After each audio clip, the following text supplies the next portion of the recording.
Nah, kalian tahu nggak fams? Garut nggak cuma terkenal sama dodolnya aja, tapi juga kopinya. Kopi Jawa Barat emang udah terkenal sejak zaman Belanda. Dengan banyaknya lahan perkebunan kopi, serta dataran tinggi yang cukup baik, membuat kopi Garut punya kualitas yang bagus. Salah satunya di wilayah Papandayan. Biji kopi yang dihasilkan punya aroma khas dan rasa masam, berbeda dari kopi daerah lain. Fams, wisata edukasi kopi pun menjadi populer dengan mengikut kegiatan dari memetik hingga kopi siap dinikmati.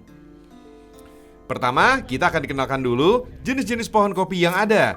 Seperti yang satu ini nih, jenis Arabica Sigarutang. Karena lokasinya berada di ketinggian 1.400 meter di atas permukaan laut lah, yang membuat kopi jenis ini cocok untuk ditanam. Untuk memetik biji kopinya, ada caranya fams.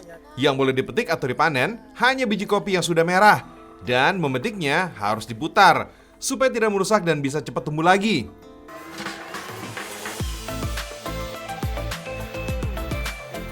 Biji kopi pun ada jenisnya, yaitu biji kopi lanang atau tunggal.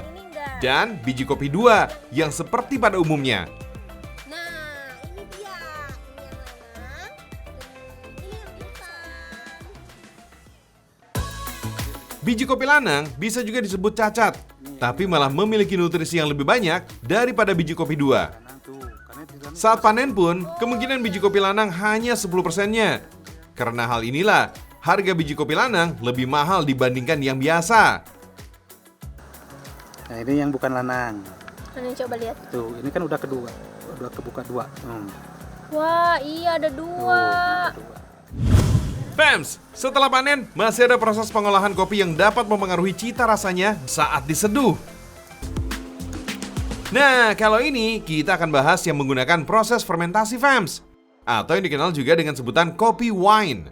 Disebut wine karena menggunakan metode fermentasi layaknya wine atau minuman anggur, sehingga membuat rasa kopi di akhir akan menjadi lebih asam. Tapi tenang Fams, jangan berpikir jadi layaknya wine yang beralkohol. Kopi wine ini dijamin enggak kok, karena tidak menggunakan bahan alkohol dalam proses fermentasinya.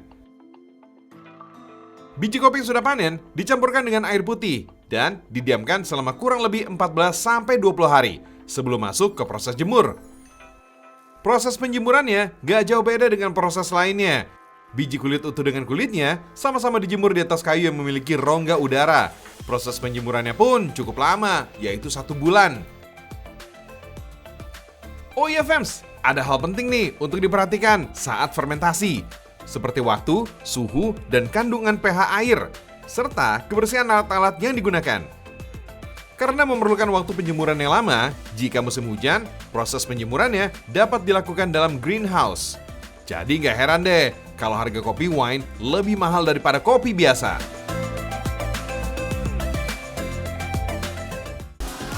Lanjut, kita akan mengenal proses roasting, yaitu proses memasak kopi atau proses mengeluarkan air dalam kopi supaya kering dan mengembang bijinya. Ketika kopi di roasting, biji kopi berubah warna menjadi coklat. Apabila biji kopi berwarna lebih gelap, berarti proses roastingnya akan lebih lama. Roasting pun ada tingkatannya Fams, dari yang light roast dengan warna masih coklat muda dan kurang tercium aromanya. Yang kedua, medium roast, di mana cita rasa manis dan asap sangat tajam tercium. Dan yang ketiga, dark roast, merupakan tingkatan paling matang pada roasting. Semua ini dipengaruhi oleh tingkatan suhu yang kita gunakan. Kemudian, biji kopi didinginkan terlebih dahulu sebelum proses grinder, atau yang dikenal juga dengan penggilingan. Bubuk hasil penggilingan pun ada beda-beda Fams, seperti tekstur yang kasar, sedang, dan halus. Memang membuat kopi ini seperti seni Fams, perlu teknik khusus, perhitungan, dan feeling agar cita rasa kopi yang dihasilkan luar biasa pastinya.